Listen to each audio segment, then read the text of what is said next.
Bang, coba bahas teknologi astronomi dari dulu sampai sekarang.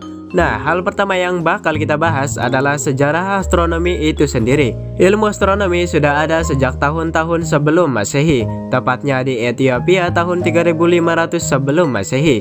Bangsa Sumeria adalah bangsa yang pertama kali mengembangkan ilmu astronomi. Ya, sebenarnya ilmu astronomi sudah dipelajari oleh Meganthropus erectus dan kawan-kawan pada zaman batu dengan mengamati bintang-bintang yang ada di langit. Kemudian pada era Aristoteles, manusia menganggap bahwa alam semesta berpusat pada bumi. Itu disebabkan karena pengamatan sederhana yang dilakukan manusia pada saat itu. Aduh, ini matahari, bulan kok bolak-balik kayak orang mau boker ya. Wah, apakah bumi adalah pusat alam semesta? Ya, kira-kira pemikiran mereka seperti itu. Nah, sekarang kita lanjut mengenai teknologinya. Kita bahas teleskop. Teleskop pertama kali ditemukan pada tahun 1608. Penemunya adalah Hans Lippershey dengan menggunakan lensa cekung dan cembung. Nah, setahun kemudian muncullah seorang yang bernama Galileo Galilei, di mana ia membuat sebuah alat yang fungsinya sama seperti alat buatan Hans tanpa melihat bendanya. Dan akhirnya malah ia yang dianggap kebanyakan orang sebagai penemu teleskop.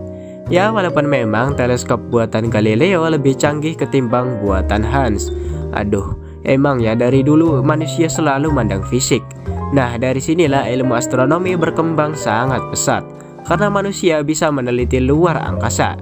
Dan pada tahun-tahun itu juga, akhirnya para ilmuwan membenarkan teorinya Ibnu Shatir, yakni teori heliosentris, yang artinya alam semesta atau tata surya kita berpusat pada matahari. Waduh, ternyata selama 1000 tahun lebih saya ini sesat ya. Kemudian sekitar tahun 1990, teleskop luar angkasa Hubble diluncurkan. Hubble dengan teknologi yang tentunya sangat canggih pada saat itu, ilmuwan berhasil membantah Pluto adalah sebuah planet. Nah, Pluto sendiri ditemukan oleh orang ini. Ya, kalian baca sendirilah namanya, di mana ia menggunakan sebuah alat bernama blink komparator pada tahun 1930 untuk menemukan Pluto.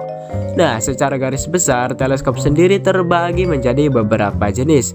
Yang pertama, teleskop optik, kemudian diikuti oleh teleskop radio, teleskop inframerah, teleskop ultraviolet, teleskop sinar X, dan teleskop sinar gamma. Wah, sepertinya saya cocok jualan parabotan ya. Nah, kemudian manusia ingin sekali menjelajah luar angkasa. Makanya pada era Perang Dunia Kedua hingga selesainya perang tersebut, pihak Amerika dan Uni Soviet berlomba-lomba membuat roket. BTW, ide membuat roket sendiri banyak variasi sejarahnya. Ada yang bilang dari Cina, ada yang bilang dari Amerika. Ya, Anda tinggal pilih saja yang mana. Namun pada era PD2, pihak Jermanlah yang benar-benar serius mengembangkan roket. Tapi ya roket rudal gitu ya. Nah, pada tahun 1960 pihak USSR atau Uni Soviet berhasil menerbangkan manusia pertama ke luar angkasa menggunakan roket Vostok 1. Nah, sedangkan roket yang pertama kali berhasil mendarat di bulan adalah roketnya Amerika alias NASA yang bernama Saturn V. Aduh, capek saya. Nah, oke lanjut. Kita sekarang ngebahas satelit luar angkasa. Sebenarnya sejarah roket dan satelit itu memiliki jalur yang sama seperti tadi. Ide roket malah dikreasikan menjadi ide membuat satelit oleh pihak USSR, di mana mereka berhasil meluncurkan satelit luar angkasa pertama di dunia yang bernama Sputnik 1 pada tahun 1957. Nah, hingga saat ini teknologi-teknologi tadi berkembang cukup pesat, mulai dari munculnya teleskop Kepler hingga James Webb yang bisa mengamati luasnya alam semesta.